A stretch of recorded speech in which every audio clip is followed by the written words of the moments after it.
Fjármálaráðherra hefur óskað eftir skýringum frá stjórn Bankasýslu ríkisins á ráðningu Páls Magnússonar í starf forstjóra. Formaður efnahags- og viðskiptanefndar Alþingis segir ráðninguna hneyksli. Páll Magnússon var ráðinn forstjóri Bankasýslu ríkisins síðastliðinn föstudag.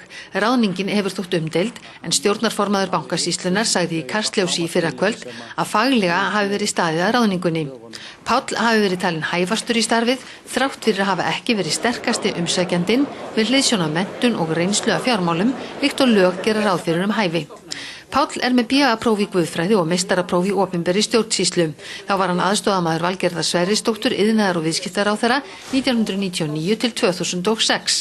Ráðning forstjóra Bankasýslu ríkisins hneyksli. Ráðinn hefur verið forstjóri sem að hvorki hefur menntun né starfsreynslu af fjármálamörkuðum. Með þessu sviptir Bankasýslan sig því trausti og þeim trúverðugleika sem að hún verður að njóta þar sem að hún fer með eignarhlut Íslendinga í viðskiptabönkunum og það vandasama verkefni að selja hluta þeirra einkaaðilum. Og Helgi segir að reynsla af því að vera pólitískur aðstoðarmaður ráðherra sé ekki reynsla af hlutlægu starfi embættismanns.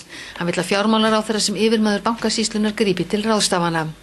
Fjármálaráðherra hefur óskað eftir skýringum á ráðningarferlinu hjá stjórn Bankasýslunnar meðan sú vinna í gangi muni hann ekki tjá sig málið.